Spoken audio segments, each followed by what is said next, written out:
Olá galera, bem-vindos a mais um vídeo aula aqui do meu canal. Eu sou o professor Alan e nós estamos adentrando na nossa 11ª videoaula sobre a utilização do software de computação matemática Octave.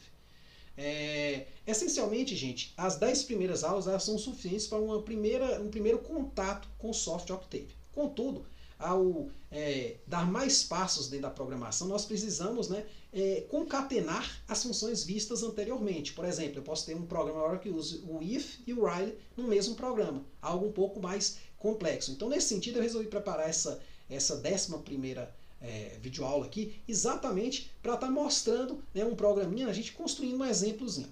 Isso não quer dizer que o que eu fiz lá atrás eu não venha inserir uma videoaula lá entre a aula 5 e a aula 6, que eu achar importante, ou fazer um exemplo importante. Não está assim, terminada a playlist, mas eu diria que o básico você já tem, tá certo? Assim, também eu posso inserir coisas depois da aula 11 aqui, cada vez mais avançadas, tá certo? Então, gente, eu pensei aqui num seguinte probleminha. Problema para determinar se o número inteiro positivo é par ou é ímpar. E escrever na mensagem. O número dado é par, na tela, ou o número dado é ímpar, caso ele seja ímpar, tá certo? Vamos imaginar que nós vamos começar aqui perguntando se o 10 é par, Eu pensei assim, na videoaula passada, eu usei o while da seguinte forma, Se eu fizer isso aqui, o while x maior que 10, ou x maior que 1, se esse while aqui funcionar, eu vou subtraindo de 2 em 2. Ou seja, o meu x passa a ser x menos 2. Esse programinha aqui foi visto na videoaula passada. Tá certo?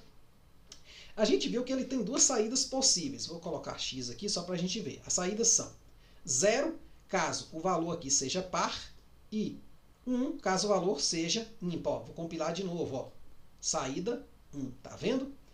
Opa, no caso aqui 1 serve também, mas vamos botar aqui um 5, Olha aí, saída 1, então ele é ímpar. Então o que eu vou pegar? Eu vou pegar essa saída aqui, do x, que foi transformado aqui no while, e vou jogar ele dentro de um if. Da seguinte forma. If x igual a 1, vai sair qual mensagem? Quando dá 1, o número é o quê? Ímpar. Então deve sair essa mensagem aqui. O número dado é ímpar. Só que tem um problema. E se eu quiser também que exiba a mensagem, o número dado é par, caso ele seja par? Aí eu vou botar aqui um else, se não, ou seja, se o x for igual a 1, sai ímpar. Se ele foi transformado em 1, sai ímpar. Se não, sai o número dado é par. Tá certo? Vamos tentar aqui compilar o nosso programa, vamos ver o que sai. Vamos botar aqui, vamos compilar ele aqui, para 10. Ou para 5, no caso está 5 aqui. Então, o número dado é ímpar. Beleza. Se eu botar 10, você pode estar testando aí também com outros números. Quanto mais você testar, melhor. Para você, vai que fura para algum valor. Nesse caso aqui não vai furar não, tá certo? Mas, sei lá, às vezes você tem um programa que dá certo para algumas tentativas, mas ele na verdade não faz, não está certo para todo o conjunto que você precisa. Isso também você tem que se atentar a isso aí.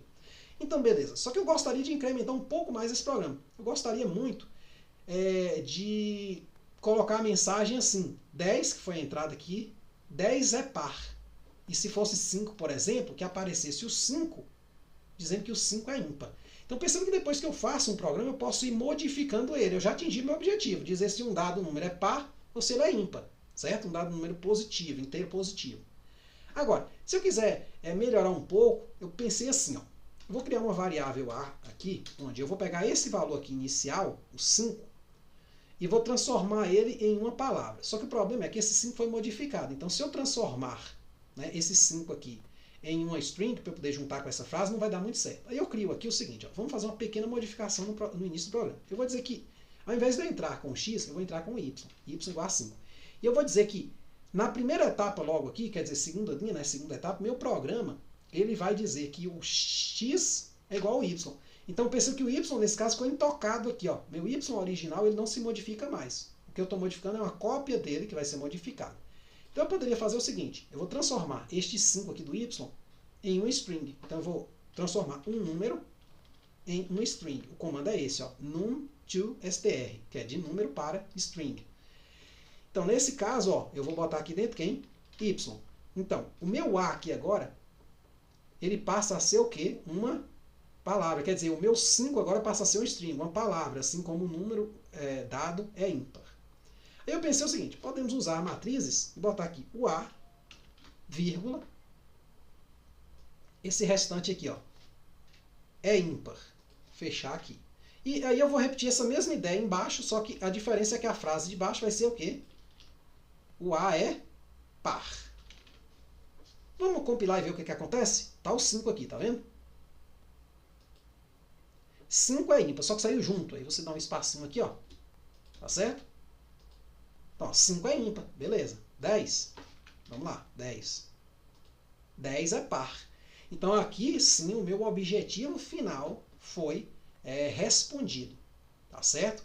Fiz um programa no qual ele pega um número e no final ele exibe esse número juntamente com a frase é par ou é ímpar. Tá certo? Então perceba, né, que o programinha está fechado. Eu lhe digo, eu lhe pergunto, né, esse programa que é o melhor possível? Não sei. Talvez tenham programas mais eficientes que façam menos contas do que esse, né, sejam mais rápidos do que esse. Embora a gente pense que esse programa aqui ele foi instantâneo, não. O computador demanda um certo tempo. Só que assim, como são poucas operações, né, aí nós temos algo quase que imediato. Clicou, já sai aqui. Mas uma pergunta importante você consegue melhorar esse programa, fazer ele ficar mais rápido? Se sim, ótimo. Faça sua versão aí, tá certo? Então é isso aí. Foi só para meio que dar uma ideia de que na programação, tudo que nós vimos antes trabalha concatenado. Perceba que aqui tem operador de comparação, né? Ó, x igual a 1, x maior que 1, então a gente faz uma comparação. Aqui tem as operações, né? Isso aqui é um operador recursivo, né? Ele vai fazendo, vai pegando um número e vai, né, trabalhando ele até a condição ser satisfeita, que é o se, né? Então você tem uma condição 1, se essa condição não for satisfeita, o que acontece, né? Do contrário, né? Que é o else. Então assim, eu diria que esse programa aqui, ele é bem completo nesse sentido, né? Que nós conseguimos juntar tudo que foi visto nas videoaulas anteriores, tá certo? Ou pelo menos boa parte, né, do conteúdo. Você pode também estar criando aí um programinha e faz o seguinte, né?